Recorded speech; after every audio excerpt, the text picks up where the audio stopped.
สวัสดีทุกท่านเกี่ยวกับการโอนใช้เงินตราต่างประเทศเนาะที่ว่าบ่ได้รับอนุญาตจากธนาคารแห่งสปปลาวก็ถือว่าเป็นการกระทำผิดต่อกฎหมายอาญาของลาวเนาะในกรณีที่ว่าจะใช้เงินตราต่างประเทศหั้นเนาะที่ว่าธนาคารต้องอนุญาตหั้นถือว่ายังมีอยู่7-8กรณีเนาะถ้าว่า8กรณีนี้หากว่าใช้โดยพลการเนาะบ่ขออนุญาตเนาะถือว่าจะถูกลงโทษตัดอิสรภาพแต่6เดือนหา2ปีเนาะแล้วก็ปรับหมายแต่3,000,000กีบหา10,000,000กีบต่อการกระทำ1กรณีหรือ1ครั้งเนาะฉะนั้นแล้วแต่ละกรณีหั้นเนาะถือว่ามีอยู่ดังนี้เนาะอันที่1ถือว่าเป็นการประกาศติดประกาศเนาะหรือโฆษณาราคาหรืออื่นๆถือว่าเป็นเงินต่างประเทศเนาะถ้าว่าตัวเองต้องการขายทรัพย์สมบัติหรือขายที่ดินบ่ขายมาหยังแต่ก็ตามนั่นแหละเนาะที่ว่าติดราคาเป็นเงินต่างประเทศเนาะเป็นเงินต่างประเทศจะเป็นเงินดอลลาร์เงินบาทเงินหยวนเงินหยังก็สร้างแหละที่ว่าบ่แม่นเงินลาวเนาะถ้าว่าบ่ได้รับอนุญาตที่1นี้ก็ถือว่าผิดต่อกฎหมายอย่างเช่นกันเนาะ แล้วก็อันที่2เนาะการรับชำระสินค้าการบริการเนาะชำระหนี้เบิกจ่ายเงินเดือนหรือปฏิบัติพันธะต่อรัฐถ้าบ่เป็นเงินตราต่างประเทศเนาะเออยกตัวอย่างว่าเอาสินค้ามาแต่ต่างประเทศเนาะไปชำระเงินเป็นเงินตราต่างประเทศก็ต้องได้รับอนุญาตจากธนาคารคือกันเนาะค่าบริการเนาะการเฮ็ดบริการต่างๆนั่นแหละเนาะหรือว่าหนี้สิน จ่ายเงินเดือนให้พนักงานเฮ็ดเวียกให้ตนเองบ่หรือว่าการเสียภาษีอากรต่อรัฐบ่สมมุติจั่งซี้ก็จ่ายได้เนาะเป็นเงินต่างประเทศแต่ว่าต้องได้รับอนุญาตเนาะต้องได้รับอนุญาตจากธนาคารจึงเฮ็ดได้เนาะจึงจ่ายได้หรือว่าจ่ายด้วยพละการที่ว่าบ่ได้เนาะและอันที่3นี้เนาะดำเนินธุรกิจเงินตราต่างประเทศหรือแลกเปลี่ยนเงินตราต่างประเทศโดยบ่ได้รับอนุญาตเนาะโดยเฉพาะก็สิแม่น ห้านแลกเปลี่ยนเนาะหรือว่าแลกเปลี่ยนแบบบ่ขออนุญาตเนาะแลกเปลี่ยนตาม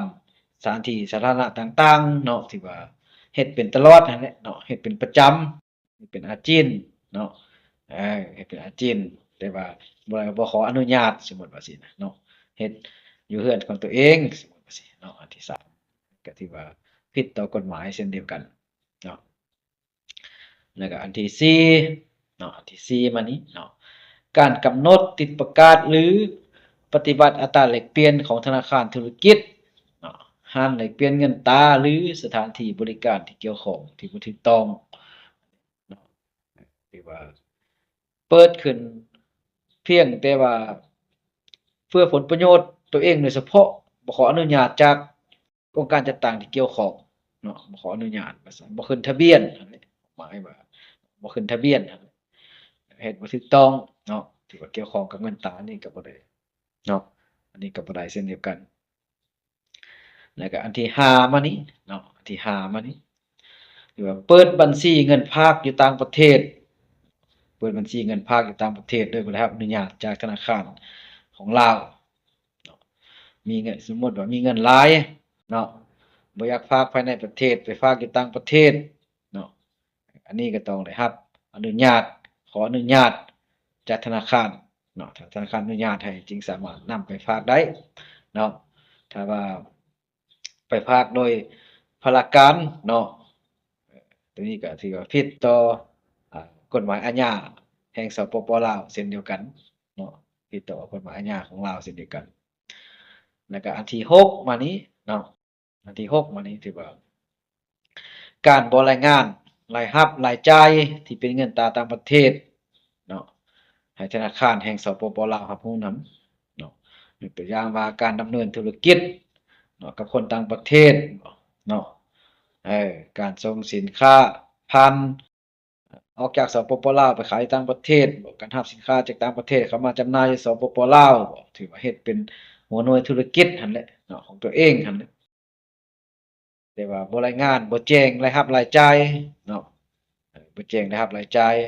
นี่ก็ผิดเช่นเดียวกันเนาะอันนี้ก็ผิดต่อกฎหมายเช่นเดียวกันเนาะต้องได้แจ้งรายรับรายจ่ายเป็นแต่ละระยะเป็นช่วงเป็นประจำเนาะตามแต่ละกรณีที่ว่าเขาเจ้าจะกำหนดนั่นแหละเนาะ ดี๋ยวจะกำหนดให้นั้นแล้วก็อันที่7เนาะอันที่7การให้กู้หรือรับเงินกู้และสินเชื่อการค้ากับต่างประเทศเนาะโดยบ่ได้รับอนุญาตเนาะตัวนี้ก็คือกับกรณีเฮ็ดอยู่บ้านเฮาหั่นแหละเนาะการปล่อยสินเชื่อเงินกู้แต่ว่าอันนี้เฮ็ดกับต่างประเทศสมมุติว่าสินะเนาะเฮ็ดกับต่างประเทศก็ต้องได้ขออนุญาตแหละเนาะขออนุญาตคันว่าบ่ขออนุญาตก็เป็นการกระทำผิดต่อกฎหมายอาญาแห่งสปปลาวเช่นเดียวกันเนาะอยู่ในมาตราที่ว่า285เนาะเพิ่นได้กำหนดเกี่ยวกับการคุ้มครองเงินตราต่างประเทศเนาะ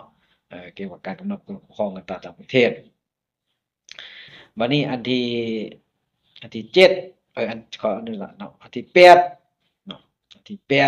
8ที่ว่าการนำเงินสดที่เป็นเงินตราต่างประเทศเนาะจะเป็นเงินกีบก็ได้เนาะที่ว่าเข้าออกสปปลาวที่มีมูลค่าเกินกว่าระเบียบที่กฎหมายกำหนดไว้เนาะโดยบ่แจ้งเจ้าหน้าที่ประจำด่านเนาะหรือบ่ได้รับอนุญาตจากธนาคารแห่งสปปลาวตัวนี้ก็เช่นเดียวกันเลยเนาะที่ว่าการนำเงินเข้าการนำเงินออกจากสปปลาวนำเข้าจากต่างประเทศมาเข้ามาสปปลาวก็เช่นเดียวกันเนาะถ้าหากว่าเกินกว่าอัตราอ่ากฎหมายกำหนดแล้วเนาะที่ว่าบ่ได้รับอนุญาตเนาะบ่ได้รับอนุญาตตัวนี้ก็สิถูกอ่า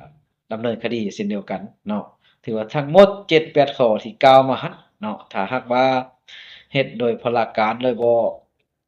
อ่า รับอนุญาตจากรัฐแล้วหั่นเนาะจากธนาคารโดยเฉพาะจากธนาคารนั่นแหละ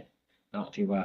จะถูกลงโทษตัดอิสรภาพแต่6เดือนหา2ปีพุ่นน่ะเนาะ6เดือนหา2ปีเอ่อแล้วแต่กรณีมันเนาะบางทีก็อาจจะ6เดือนบางทีก็อาจจะ1ปีบางคนที่ก็อาจจะปีครึ่งเนาะบางทีก็2ปีขึ้นกับกรณีหนักเบาเนาะแล้วก็จะถูกปรับไหมแต่3,000,000กีบ50,000,000กีบเนาะตัวนี้เนาะเออ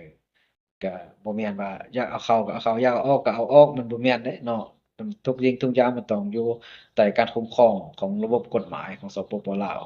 เนาะแล้วบัดนี้มาเบิ่งอีกกรณีหนึ่งอีกเนาะถ้าว่ากรณีการขนส่งสินค้าผ่านสปปลาวที่บ่ถูกต้องตามกฎหมายเนาะยกตัวอย่างว่าจะขนส่งจากไทยไปเวียดนามบ่จากเวียดนามไปไทยบ่จากกัมพูชาไปจีนจากจีนกัมพูชาหรือจากลาวออกสู่ต่างประเทศจากต่างประเทศเข้าสู่ลาวที่ว่า มันบ่ถูกต้องตามกฎหมายหั้นน่ะเนาะที่ว่าตัวนี้ก็จะถูกลงโทษตัดอิสรภาพแต่3เดือนหา1ปีเนาะ3เดือนหา1ปีและถูกปรับหมายแต่3,000,000กีบหา10ล้านกีบเช่นเดียวกันเนาะเออในกรณีการกระทำผิดหั้นเนาะที่ว่าหากเป็นอาจีนมีการจัดตั้งเป็นกลุ่มบ่หรือขนส่งสินค้าเป็นจำนวนหลวงหลายบ่สมมุติสิเนาะจะถูกโทษตัดอิสรภาพแต่1ปีหา3ปีแล้วก็ปรับหมายแต่5,000,000กีบหา20,000,000กีบตัวนี้เนาะเออ ถ้าว่าการขนส่งสินค้าแบบว่าบ่บ่มีใบอนุญาตว่าซั่นซะเนาะบ่มีใบอนุญาตเนาะอยากขนส่งเข้าก็เข้าอยากขนส่งออกก็ออกซี้เนาะผ่านไปผ่านมาที่ว่าเฮ็ดแบบบ่มีหลักหลาหลักการหั้นเนาะแบบบ่มีหลักหลาหลักการแบบบ่นับถือกฎระเบียบบ่นับถือกฎหมายหั้นเนาะเออที่ว่าขนส่งแบบครั้งหนึ่งครั้งเดียวบ่สมมุติว่าเนาะแบบธรรมดาสมมุติอย่างว่าเนาะ ที่ว่าจะถูกลงโทษแต่3เดือนหา1ปีแล้วก็ปรับใหม่แต่3,000,000กีบหา10,000,000กีบถ้าว่าในกรณีที่ว่าเป็นอาจีนเฮ็ดตลอดนั่นแหละบ่เฮ็ดแบบบ่เคล็ดลับว่าเนาะครั้งนี้เฮ็ดถูกปรับไหมแล้วถึงนั้นแล้วครั้งหน้ายังเฮ็ดอีกมีการวางแผนมีการจัดตั้งเป็นกลุ่มเป็นก้อนคักแน่สมมุติว่าเนาะมีการจัดตั้งบัญชาคักแน่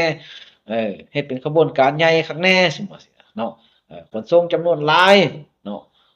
เป็นรถบรรทุกหลาย10คันสมมุติเฮ็ดตลอดเฮ็ดเรื่อยๆ เนาะก็ถือว่าจะถูกลงโทษตัดอิสรภาพแต่1ปีหา3ปีตัวนี้เนาะแต่ก็ปรับหมายแต่5,000,000กีบหา20,000,000กีบเนาะอันนี้แหละที่ว่าทุกสิ่งทุกอย่างที่ว่าทุกอันที่เคลื่อนไหวมันต้องอยู่ใต้ระเบียบกฎหมายเนาะอยู่ใต้ระเบียบกฎหมายเช่นเดียวกันถ้าว่าเฮ็ดโดยบ่หลักการโดยบ่อ่าถูกต้องมันก็ย่อมต้องปฏิบัติตามระเบียบกฎหมายบ้านเมืองเช่นเดียวกันเนาะฉะนั้นแล้วคลิปนี้ขอจบเพียงเท่านี้เนาะขอขอบใจ